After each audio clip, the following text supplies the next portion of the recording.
Is on. All right.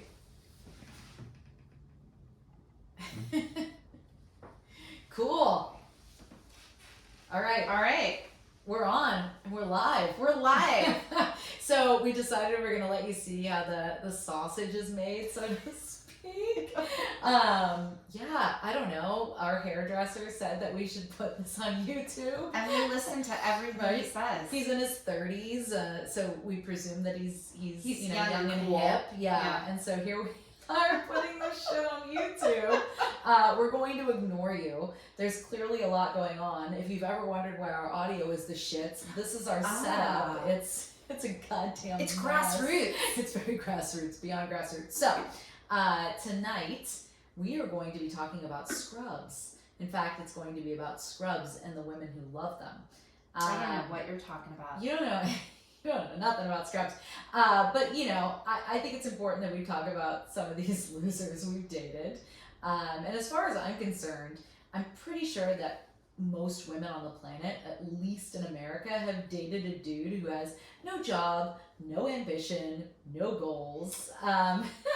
So in this episode, we're going to talk a bit about what's going on with those dudes, like the ones who provided inspiration for TLC's Scrubs, because we grew up in the I love 90s. that song. And also Erykah Badu's Tyrone, also an excellent song.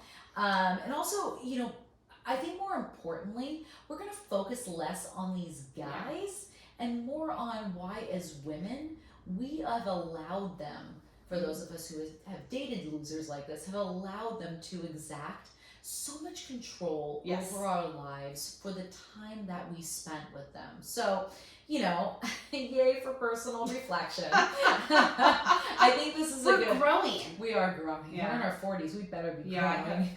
Jesus. I've paid enough to grow. Yes, Lots of absolutely. lots of therapy, lots of retreats, lots of journaling, lots of mental health walks. all. My angry walks. White people stuff. But yeah, no, therapy's for everybody. But, I don't know about you, Carolyn, but I don't really have a very solid basis for what would constitute a functional, healthy relationship. So I had two moms. That's not the unhealthy part. But I was raised primarily by my biological mom, who was, classic abusive, borderline, who couldn't sustain a healthy, functional relationship to save her life. Constantly meeting women in the personal ads and, just all the gaslighting and the shouting and we've been on 2 dates. It's time for us to exchange rings we bought at Macy's. That was... You mean Emporium? Emporium, it was Macy's for sure. They have the best sales. But yeah, so I say all this to say, I didn't have any sort of basis or role models for what a healthy relationship, either a heterosexual relationship or a homosexual relationship. I had no basis for that. But it taught you something else, though. What did it teach me? It taught me a lot. Well, it taught you the opposite of, I think, the fantasy fairy tale that I grew up with that then very abruptly was burst. Yeah. So tell us about for many your, times. So your yeah, I upbringing. mean, I was raised by two very heterosexual, cisgender, 1950s stereotypes. I always like to say that my parents remind me of the family from the Wonder Years. Yeah. Really sweet. Anyone who meets my mom always agrees she's Oh, just yeah. the nicest, most She's gentle lovely. person. Yeah. And my dad was a force of nature. And they met in the 60s. They were both working for Mount Zion. My dad's a surgeon. My mom's a nurse. They winked in the OR, and, the rest was history. But we were I grew up very much with this idea of, daddy comes home, mommy's made dinner, daddy's home. My sister's pretty opposite from me, but, I very much identified with this very femme, wanted to be just like my mom, marry a guy just like my dad, and I would say I was pretty successful in dating dudes like my dad. But, it's interesting how, you see your family through the lens you see them as a child. Right. You're often told that you're in relationships reliving, past unseen traumas in your family. Yeah. And then you kind of learn like, well, okay, but I'm still playing a role in this. Yes. So at what point, one, do I stop blaming my parents and also stop blaming these guys? Yeah. And then how do you break the cycle? Yes. You know, how do I get away from emulating this once you're able to reflect and through adult eyes see where the perils were? Because I went through my fair share of, you know, being in relationships where there was, you know, a ton of shouting matches and unhealthy behaviors. Yeah. And I think I was replicating what I grew up with, which was the only way I knew how to communicate, Yeah. which was shouting and anger. Yeah.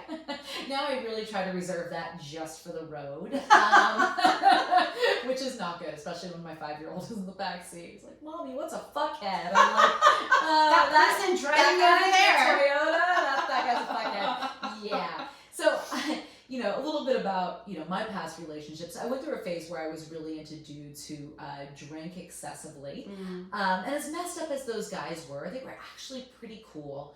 They weren't verbally or physically abusive. And also those dudes, they were both very generous, or they were all generous and gainfully employed. That's a key part. Right, which is the opposite of what we're going to talk about today. So I'm going to refrain from talking about them. You know, but I will touch briefly on my personal experience dating scrubs, because that's what this is about. We're going to use the term scrubs and failure to launch interchangeably today. Yeah. Because we think that we need to dig a little bit deeper into why these guys are scrubs. But more importantly, like I said, we're going to focus on why we fall for dudes like this when all the red flags are waving in the wind. I love the color red. It's okay to like red, not red flags. Well, when you're wearing rose-colored glasses, it's true. It doesn't look red, Jen. This is true. How many cliches are we going to Oh, I'm a therapist. I'm full to the brim with metaphors. You're going to hear more as we move on, folks. Sorry. So, you know, I've always worked. I was thinking about it. So I've worked since I was 18. Mm-hmm. You know, Mom put me out of the house, and I was thinking about it, and I'm like, wow, I've only been unemployed like a total of 2 times since I turned 18, for like a cumulative total of 1.5 years. And I know I dated a couple of dudes who, you know, they lived at home until their late 20s, early 30s. I'm old, so this was back in the day when you could get some roommates and afford something in the That's Bay a good Area. point. Yeah, the barrier wasn't quite as high as it is. You know, these dudes that I dated were adverse to work. They talk about what they wanted to do, but they never convert their goals into actions. Yeah. And all I did was listen and try to help them generate ideas that never turned into action. You know, these folks were, I'm sure you experienced this as well, jealous of my accomplishments. I remember I once rented an apartment, and I earned a $3,000 commission, and instead of being happy for me, right? And I was super broke at the time, so this was big. The dude that I was dating at the time was all surly and said, "Oh, if you want to do that," I was talking about, maybe I'll go into real estate. And he's like, "Oh, if you want to do that, you're going to meet guys who are more successful than me, and you're just going to end up leaving me." Red flag. Oh yeah, right? And so, "Oh no, it's okay. I'm never going to leave you." I'm sure I would have come to my senses. I can't even picture you saying that. Right? I know. Thank God this guy dumped me, because I don't know how much more I could have actually taken. But, you know, I've always had my own apartment, and these scrubs would perpetually be at my place, because who wants to have sex with their mom and dad upstairs, right? And, you know, that's not awkward at all when you're almost 30. No. So, yeah, you know, I can go on and on about the times in my life when I had super low self-esteem and didn't think I could do better than a scrub. But at least I know I'm not alone, because a lot of us women have been through this. Yeah. So, Carolyn, tell me about a bit about your scrub experiences. So I actually have to admit, I think I was the scrub for a lot of our early relationship. I was frequently seen riding passenger side, literally in your, what did you have, the little red? my 88 Chevy It Nova. was so dirty, and then you stuck bagels all over it. Not literal bagels, guys. Sticker bagels. Yeah, I was obsessed with the idea of moving to New York. Yeah. So you know, and so I didn't get my license until I was 23. So from a transportation standpoint, I definitely scrubbed out.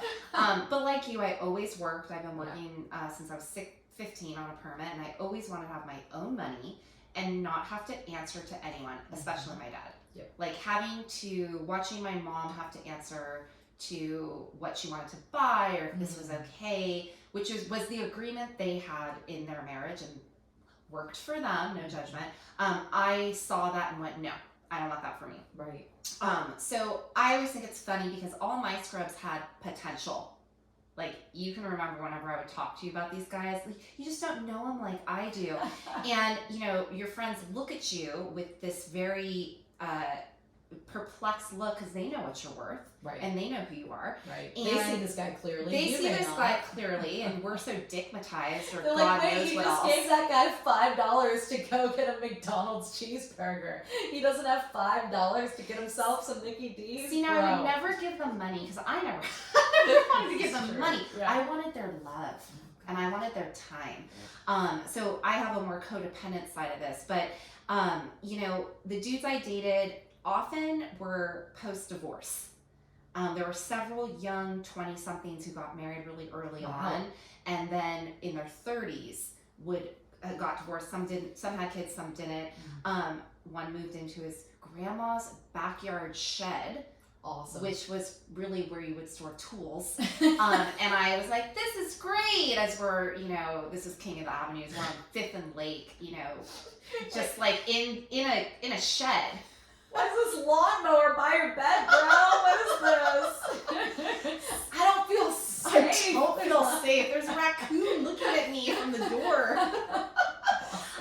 You know, but a lot of these guys were, you know, figuring it out. Mm-hmm. And as I'm sure they're still figuring it out. well, no, they all have moved on and are having very successful lives, which I feel like I really helped make possible for Yep, several absolutely. of them. But for me, it was often about sort of the wounded soul, like, Yeah. well, you've been hurt, and you know, I'm the gem, you just were, you know, and it was exciting to me that they'd already committed.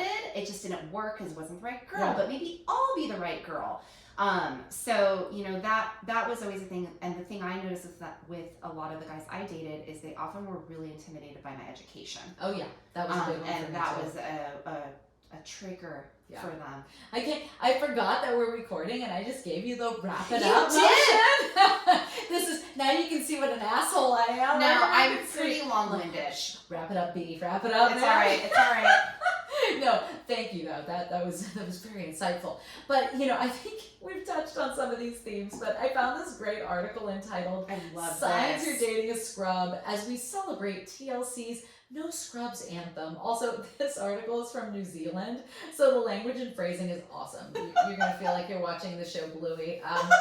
That's actually just for me because I'm a parent of a 5-year-old. And I think they're actually Australian, so I really just looked that up. They are. Don't conflate Aussies and New Zealanders. They don't like it. Yeah, Or South Africans. Oh God, Jesus. Yeah, I'm gonna move on from that real fast. So anyway, so in addition to talking about the greatness that is this epic anthem, this article also provides some handy dandy tips for determining if your partner is in fact a scrub. So first and foremost, does he spend most of his time talking about what he wants but sits on the broke ass?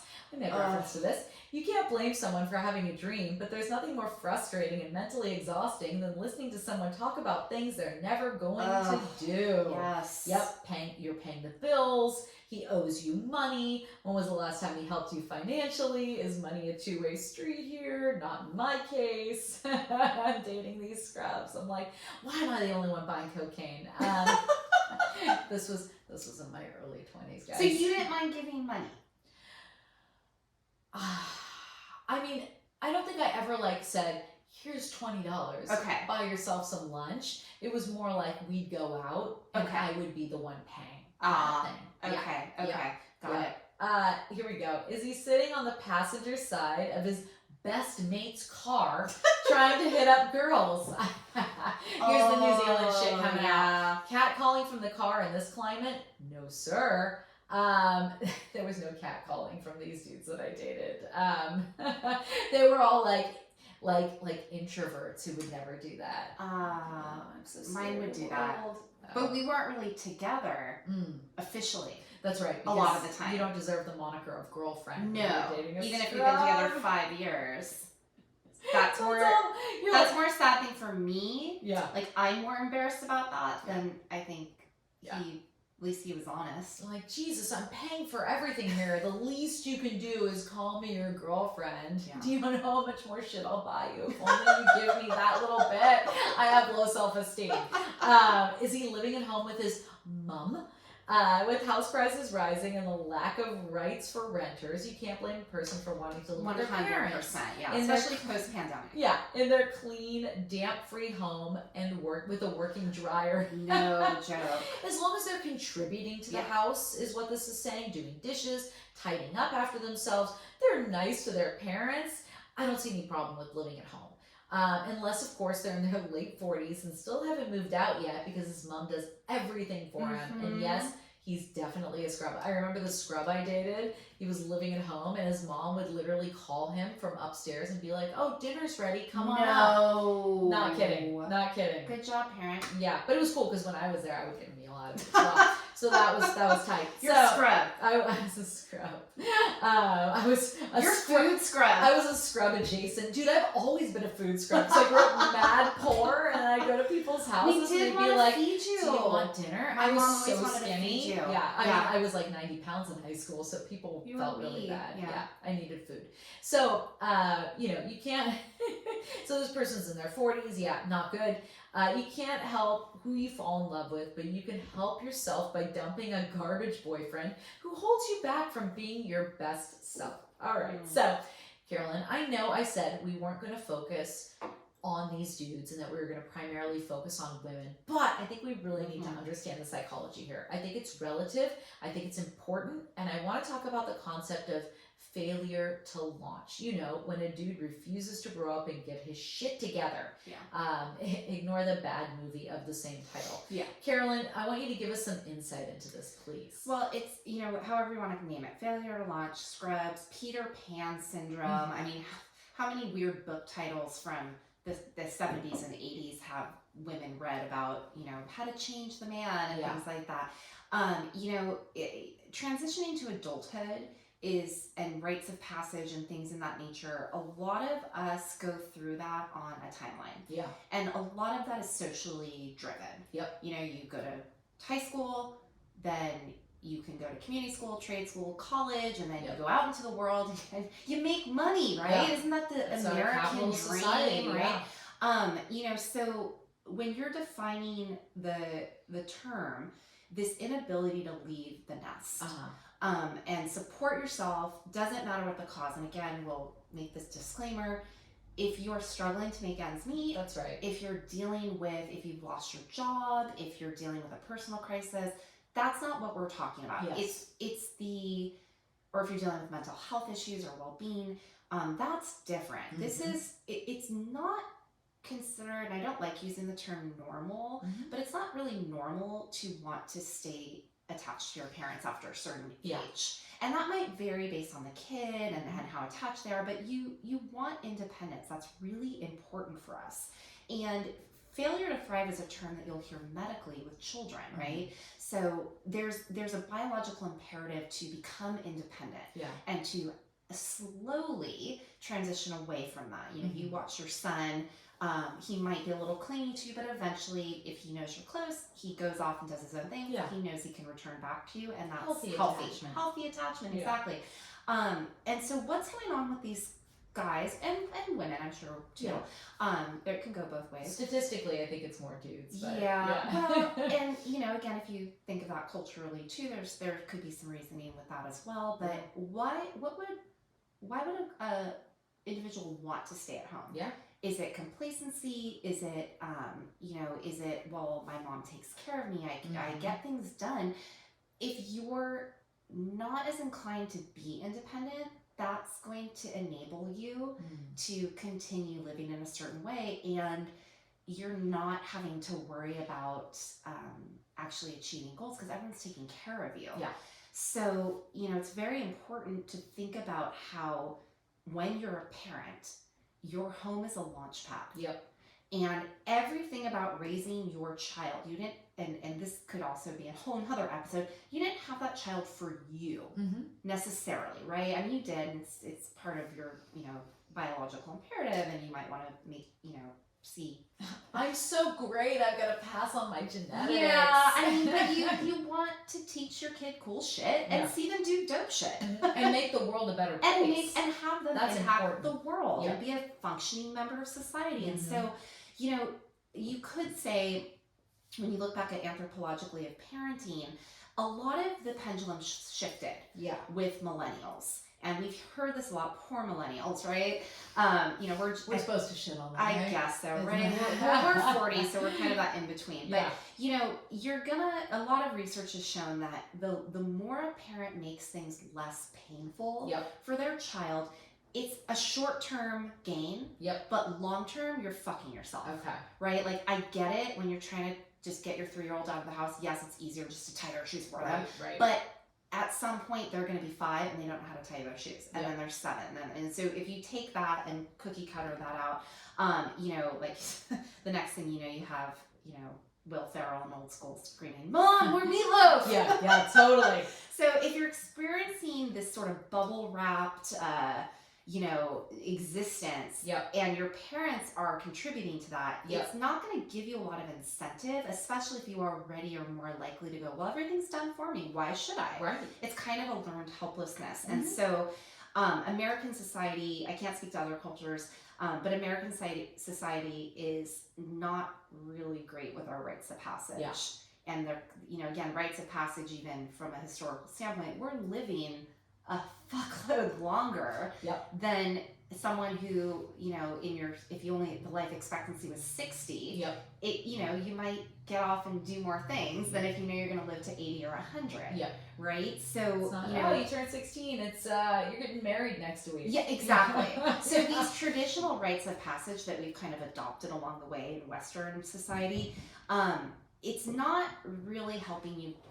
Are you really transitioning from one phase to the next? Yeah. You know, we want to look at healthy rituals, and you know, it's important that you understand what you're, I don't want to say perpetrating on your kid, because it's not, as a parent, I don't want to blame you as a parent, but you know, when you're not setting your kid up for this transition into adulthood in a healthy way, Mhm. you get what I see a lot, which is parents dealing with their college-age kids. This definitely happened to me going Yeah. off to college. It was, and I was quite independent and happy to go, Yeah. but it was such a shock to me. Right. Like, oh my God, I'm all by myself. Yeah.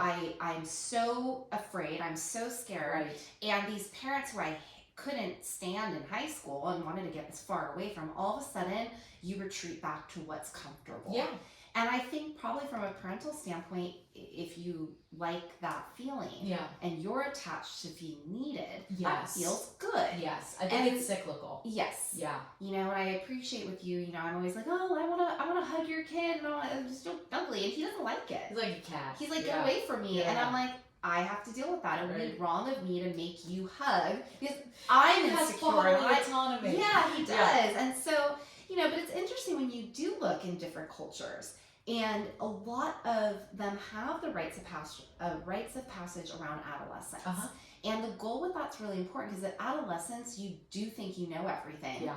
You're full of hormones and you're driven by belonging and being included. And your frontal lobe isn't developed, so you're making Yeah. really shitty decisions, but you think you're grown. You think you're grown. And so a lot of cultures will take that and say, all right, fucker, go. Yeah. Have your journey. Yeah. Then you'll appreciate, again, I'm speaking as a white lady, but Yeah. you know, a rite of passage might be going on, you know, a hero's journey, Uh-huh. or going on any type of, you know, in the same way we look at bat mitzvahs and quinceañeras Yeah. and things like that, Rumspringa, you know, Yeah. all these different things they do. There's a purpose. Yep. And I look at the way we ritualize things now, and it's about the party, Yep. and it's about That's right. Instagram, it's about popularity, Mhm. and it's not even really anymore about the ritual. Right. And so are we really teaching our kids as communities and as Yeah. parents, and again, whether it's a religious reason or it's a cultural reason, you know, you want to understand what are you actually setting your kid up for? Mm-hmm. And so I do think it is a parental role. However, we also know from generational trauma, if your parents didn't get that, they're going to be pretty ill-equipped that to makes give sense. that to you. Mhm. Plus, they're not parenting you the same way that they were parented because things that exist now didn't exist then. Or they are parenting you the same way, not taking into consideration that things have changed, the game has changed. Yes. You know, so often we hear from parents, well, I had to do this, so you have to do this. It's like, no. No. Things are a lot different now. Yes, 100%. Okay, that was really helpful. I appreciate that insight. And, you know, you and I are very fond of saying we can't control the behavior of others. So it's often more productive to focus our feelings on why we do what we do. So, as we said from the get-go here, we're going to do just that. So, why do us women, date scrubs, failure to launch cases, you know, whatever you want to call them, 40-year-old dudes who play with action figures, whatever. the incel community is going to come after us after they masturbate to us. Fuckers.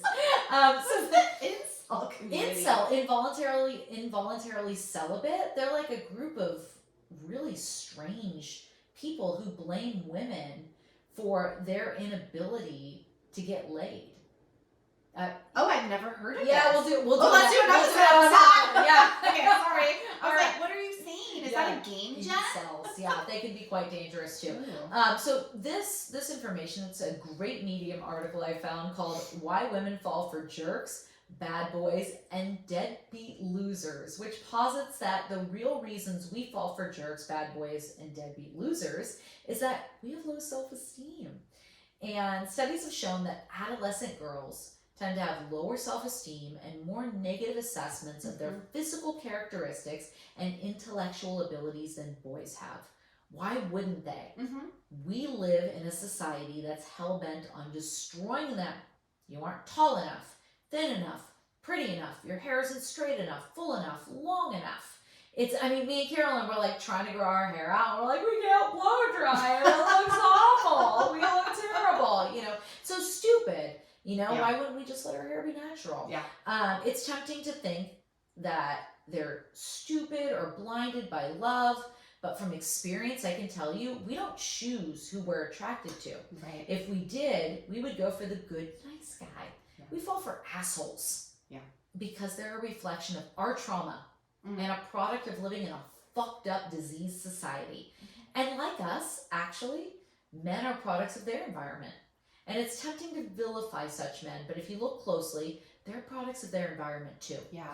And our society leads men to believe that they have to be Einstein, Brad Yeah. Pitt, Jeff Bezos wrapped into one. Yeah. You gotta be funny, witty, powerful, rich.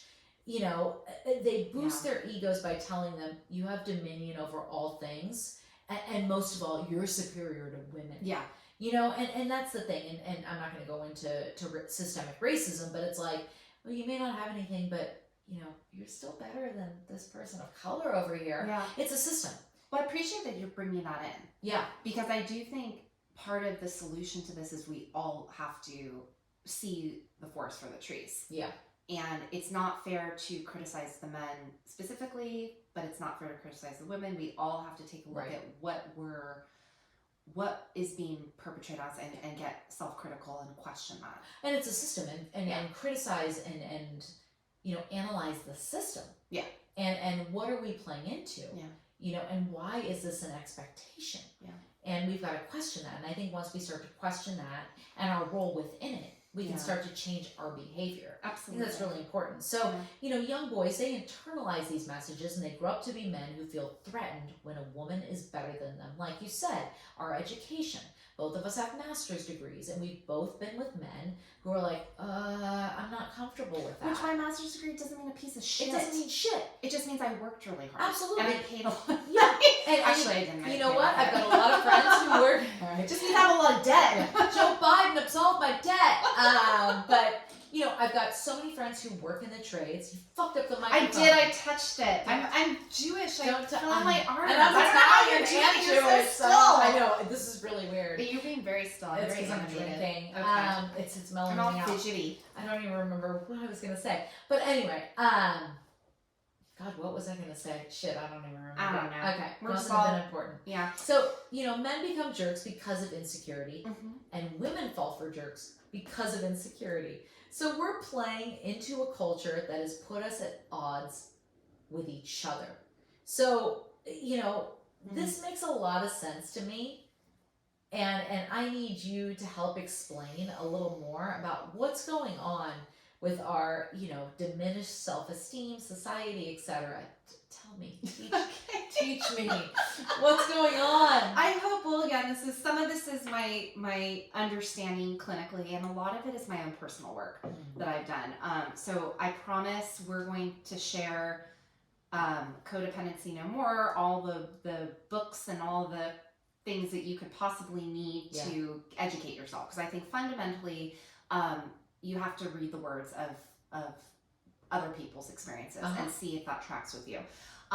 You know, but I want to start by saying, number one, codependence is not a mental illness. And you don't have codependency, you are codependent. It's not airborne. You're not going to catch it.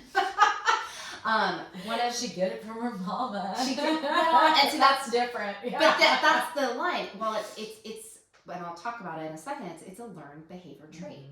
It's something you adapt to survive and to appease. Yep. One of my most favorite female healers, a former supervisor, now mentor and friend, she shared this really beautiful example for me, and I often share this with my clients because it made a lot of sense to me. So, Jen, if I'm holding a ribbon and you're holding the other side, and both of us are tending to that rope, that connection, that's our relationship. It's not me, it's not you, it's that rope in between us, that ribbon, that space. If I drop my end and you run over to come help me pick it up, that's one thing. Okay. If I'm constantly dropping it and you're constantly running over to pick it up and give it to me and I don't hold it, you might hold it. Now you're holding both ends of that rope. That's codependency. Okay. So in a real life example, if you and I went to go get coffee and I had a really exciting day and I was really excited to tell you about it, and I walked in and you're crying and you're really upset, my stuff goes away and I take care of you. Yeah. And then when you're okay, you'll take care of me next. Yeah. And we both take care of ourselves and then we take care of each other. That's a healthy relationship. When you're involved in a codependent relationship, you're doing all the work. And it's very, that feeling of running over to pick up my end, and then sometimes like being like, here, take it, and then actually saying, well, I'll hold it for you. That should feel exhausting. And most codependents are exhausted and they're burnt out. So I love that example because I think it's very easy to even physically see if you're constantly, how are they dropping the rope? How are you running over? What is that dynamic? But I also, I've heard you mention it a couple times, self-esteem. So again, this is me as Carolyn. I might not say this as a clinician necessarily, but I feel it's kind of a trendy term. You know, personally, I see it as somewhat of a secondary experience that's impacted directly by doing something that blows your mind. So when I got my master's, when I passed my licensing exam, when I fell off my first horse and got back on and rode it successfully, when I left a toxic relationship and stood up for myself, that was empowering. That felt good. That was me taking a risk and impressing myself.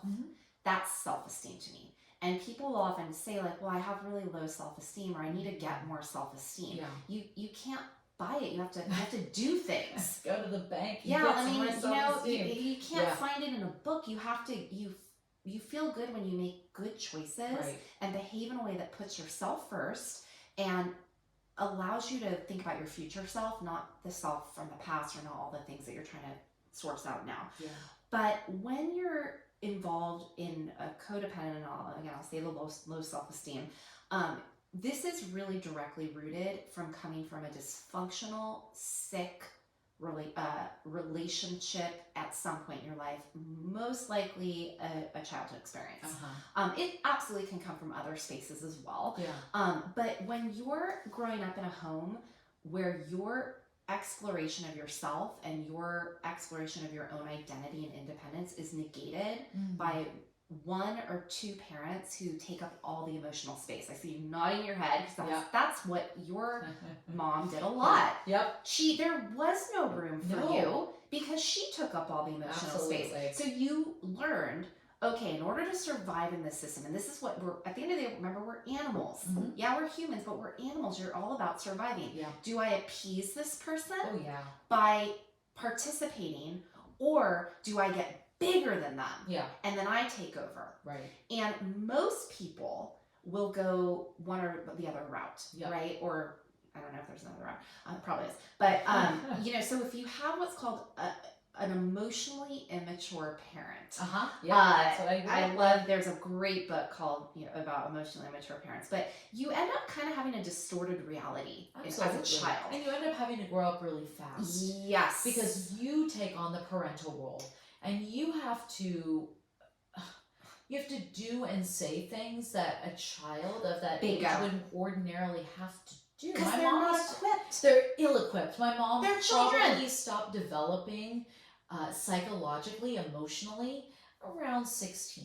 Okay. And so I became her counselor, her friend, her sounding board. Yep. It's like, dude, I shouldn't be here giving you relationship advice at the age of 8 years old.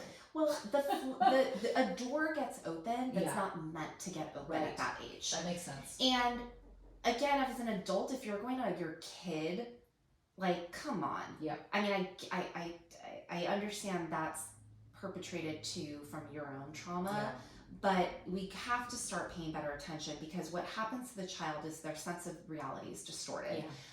You'll if you're listening to this going, am I that? Do you walk around thinking everyone's either really mad at you, or you have to do something intense to get them to like you? That's basically my MO most of the time. That's my codependent mind. That's what would drive me at 12:30 at night to bake brownies for everyone in my class, because I wanted them to see me a certain way, even though I was really tired, because then I got praise. Oh, you're so nice. Oh, these are so good. And that felt good. Well, now, again, look at that in a lifetime. That would make me do everything for my boyfriends, do everything to make them happy. And then when they wouldn't, it would make me feel really mad. But I was really mad at myself. Right. Because I abandoned myself in order to do that. And when you inflict that lack of boundary on your child and you take up all the emotional space, you may experience that as a kid, and you're going to have some unresolved anger about that. But if you actually show up with that anger, it's going to backfire on you. Because the very people who are depending on you are going to make you feel guilty. And I don't even know that they often know they're doing it. That could also be part of what they're going through. But it's how the system then survives. Okay. Right? Well, frame this from the perspective of, I'm a woman. I'm dating a dude that I basically have to coddle and treat as if he's a child, who brings very little to the table, who doesn't have a job, or, lives in his parents' basement, whatever the case may be. What about the way I was raised with a parent who behaves that way, for instance? Like, how does that translate? I can only really describe for myself that if I can make you better, you'll never leave me. For me personally, I mean, that's the nutshell. And really, if I can prove to you that I'm worthwhile, I can live with myself. Okay. And so I could go even further, that I often dated not always, but extremely attractive guys. Because I thought, well, if they like me, that must mean I'm a certain thing. Interesting. So you see a lot of your identity within how they become. And what a perfect person, again, I don't want to speak for you, but what a perfect person to take a very tame, very calm, very sweet, sort of helpless man and make him into the man you want. For sure. I can fix him mentality. I can fix him, and he's got potential, and he just needs the right person. Look at what I couldn't do it with my parent, or even the worst myth, which was mine. I helped my parents. I actually made everything better. I'm the fixer. I'm going to go into therapy as a clinician, and most codependents are therapists. That makes sense. Or we work in nonprofits. We will burn ourselves out because we lack self-awareness. That makes sense. And it's self-love, and we want to be the fixer, but it is incredibly hurtful to mirror to yourself this experience of the reality that if I have to reparent myself, that means I didn't have the perfect parent that I thought I had. I see. And if I didn't have the perfect parent, oh my God, that means I was vulnerable. and something really, really bad things could have happened to me, and Yeah. bad things did happen to Yep. me. But it is the anger and the shock of that awareness has brought me to my knees at times. That makes sense. Because it's such a, you literally go back to your experience of being a child and go, wow, I was really unsafe.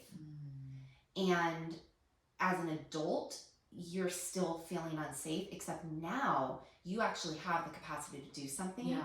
But if you don't connect with that little kid again, these patterns are going to persist. Okay. And so, again, you have to see yourself as, am I stronger than my parent was? Yeah. Have I emotionally outgrown them? And that's really scary. We do that with our friend groups. We do that with our parents. We do that a lot. And it's okay to emotionally outgrow someone. It doesn't mean you don't love them. It doesn't mean you don't respect them. It doesn't mean you don't see them for their own trauma.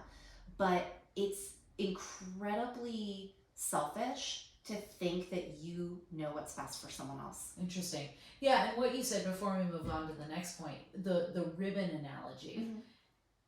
When it comes to here I am. I need a drink after all that. Drink. Here I am focusing on the guys when I said I wasn't going to, but in terms of like picking up the ribbon on somebody else's behalf, I have a feeling, a sneaking suspicion that with these guys, a lot of times that's what's happening with their parent or parents. They're going, oh, let me pick that up and hold it for you. Yes. Let me pick that up and hold it for you. And they get accustomed to that. And so when they start engaging in relationships, romantic relationships, they look for people who will pick up the ribbon for them. Yes. And I really think too that a lot of these guys are quite content with their life. Sure. And I think, why wouldn't they be? Fuck. Right. But I don't know if you ever had this experience, but the for me it was always the praise I would get. Yes. And that sickly made me feel good about myself. Sure. Because it felt good to have them go, God, you're so this and so that. I'm Yeah. like, I am. Yeah. Look at me helping you. Yep. And that's the little kid in me going, see, I can help. I can Yep. make everything here shiny and beautiful so no one has to feel what's actually going on Yep. and deal with reality. Yeah. Or remember, if you've grown up with a false sense of reality, the red flags are going to confuse you. So no one's enjoying this. Yep. But if you, again, you can't, you're a kid, it's not your fault. Even when I see teenagers do this. That's right. And of course, all their parents bring them, and I'm like, no, mom and dad. God, I keep touching everything. You're gonna sit here with me. Your kid's not.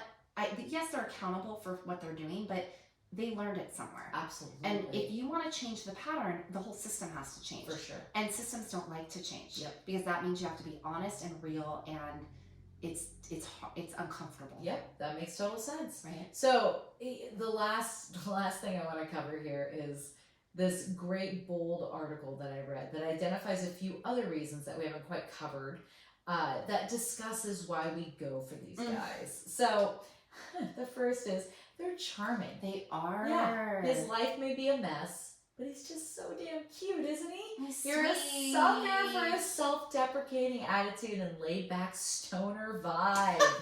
He may not be. I'm thinking of Bender from The Breakfast Club. That's how old we are. He may not have much going on for him, but he sure is a good time.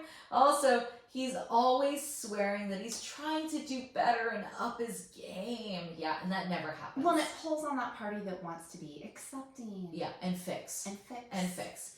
And they think you're a catch. Well, You are. obviously, because you're still here. Still, it feels good when a guy is constantly singing your praises, as you said. Yeah. No girl hates receiving compliments. Of course, he respects your ambition and applauds your success. He desperately needs a sugar mama. Don't forget that part of the equation. It makes you feel good about yourself. Yeah, All these things we absolutely, covered, yeah. right? Admit it. It's difficult dating a guy who has his act together on a higher level than you do. I don't think so. Well- that's actually aspirational for me. It made me have to grow up though. Yep. It constantly forces you to re-examine your choices and your place in life. Yes. Are you content and satisfied with everything? Or do you need to push yourself to do better? With the loser, you aren't required to make any tough self-observations.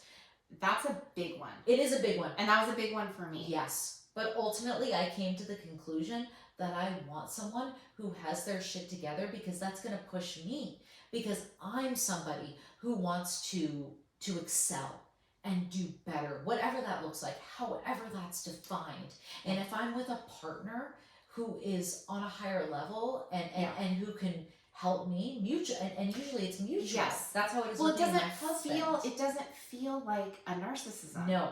Because, and it's funny because the man I'm dating now it took me a second to go, he's not trying to control you. He's not trying to fix you. Right. He's setting an expectation that he has for himself. Right.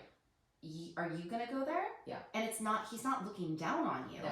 It's, he sees my potential too. No, and I think that's, and that was really hard for me. Yeah. That was really hard. Well, you haven't been in a I have healthy, not. functional relationship Nope. ever. Which having was known hard to you. admit too. Yeah. Yep. And knowing, when you find somebody who's confident and has their shit together and it knows who they are. And It's weird. and is a good person. Yeah. Like, you're like, I know who I am, and I'm a piece of shit. Yeah. No, it's I know who I am, and I'm a good person, and I'm grounded. Yes. And I have X, Y, and Z goals. Yeah. And get on my level. Yeah. And I'm going to help you get on my level. Yeah. That's Yeah. a mutually beneficial Yes. relationship. That's kind of. not control. No, that's not control. Yeah. That's how it should be. That's healthy. That's a like a symbiotic, like, I don't know, good thing. Yeah. I don't know what the fuck. It's 10 p.m. It's my I bedtime. know. I'm 2 hours late. The next one is you have low self-esteem. So you date losers Mhm. because you truly, honestly don't believe that you can do better. If you don't think the guys you really like will even glance in your direction, guess what? They won't. No one is attracted to low self-worth. And it's a social experiment, right? I remember when I was single and I'd go into a bar and I'd feel kind of low about myself, and I could look great, but I don't necessarily feel good about myself. Yes. For whatever reason. Yeah.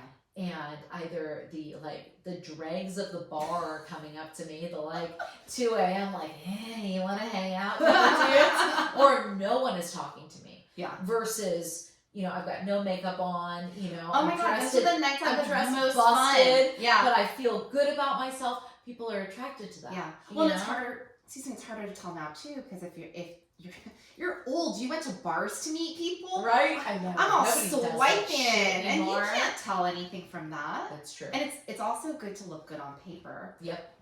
No, you're right. Electronically. You're right. No, we covered that. In We our did cover. Go online listen to that dating again. episode. Also, you have a savior complex. We talked about that. I can fix him. Yeah. He needs a mommy. You create imaginary potential in him. Mhm. And I know I did this with one of the scrubs I dated. I'm like, oh, he's got such potential. Yes. He really didn't. He's just had a hard time. Yeah. A hard time for absolutely no reason. And I can say this with absolute certainty, and I stand in this conviction. If you are a cis white man, middle class, who's had every opportunity thrust upon you, and you've squandered that shit, might be you. Yeah. Might be you. It's I hard think our for show me. is good. Is helpful for these It's not types for of those guys. people. If you're not liking us, you probably are one of those. Right, people. you're an incel in your parents' basement. But I don't have sympathy for Yeah, me that. neither. As someone who had to fucking and yes, I recognize I had the benefit of being a white woman in a systemically And you're pretty. racist, yes, and I'm attractive. So I had that benefit, and at the same time, I also grew up very, very, very low income, and I had to put myself through school. I had to work full time while I was going to school. I didn't have the same opportunities and benefits as my friends who came from a different economic strata than I did. Yeah. And so I see things, and when I look at these dudes, some of these dudes, I'm like, wow, you really have everything handed to you. Oh, and not only have you had everything handed to you, but your mom is calling you from upstairs and telling you dinner's ready. Like, you're still having everything handed to you. No sympathy. Yeah. So yeah, imaginary potential. And then you don't have to compete with other girls. This is the big one. This speaks to 20-something Jen and probably to 20-something Carolyn. No one else wants your man. Nah, I wanted to compete. Oh, did you? I wanted the guy that everyone wanted, but he was just an asshole. I'm like, I want this guy. No one's gonna touch this motherfucker. This is convenient for sure, but it does sure make you wonder why. Would you want to touch them though? Oh, I don't know. Well, you are I'm like, attracted. he's If I'm not fine. attracted to you, I can't. Yeah, and I can't explain attraction. Sometimes it's a very weird, It's true. weird thing. It is true. But yeah, so that's essentially it. That's the list, and I think this is a good place to end it. And I'm gonna end it with my own personal opinion and nothing more. There's no science here, but don't date these motherfuckers. No, don't. This is me. There's so many people. Yeah, there are a lot of people out there who have jobs, are gainfully employed. They got other problems. Or have a passion. Right, Or exactly. something. Yeah. And if you don't like what their something is, Yeah. don't try and change No. them. No. That's not fair. Yeah, absolutely. But and also, don't be the one who thinks you can fix or change them. And God knows, life doesn't turn out like the 40-year-old virgin, where Steve Carell is like, I'm going to sell my action figures and leave my job at Speaker City. It likely isn't going to turn out that way, at least not that quickly. Some of the scrubs that I dated, they're still in similar situations. Either they're still at home, or they've only recently left home at the age of 40 or almost 40. Like that's sad. Yay! Yeah, I mean, it's something to celebrate. As All in good time. woman to woman, right? Know your worth. Yeah. Know your value. Find someone who's on your level and ask yourself a question and be honest. Do I respect my partner? And if the answer is no, I hope and pray you know what to do, especially after listening to us. Mm-hmm. But yeah, we're here for you. Trust your gut. Trust your gut, always. I would say that's it. Cool. Yeah, so that was our, sorry for ignoring you, camera, but that was our first, That was fun. yeah, it was fun. Yeah, I hope it went okay. yeah, that's pretty much it. I'm going to see if I can turn off this camera now. All right, bye everybody. Bye. What the fuck do I do here? Hold on.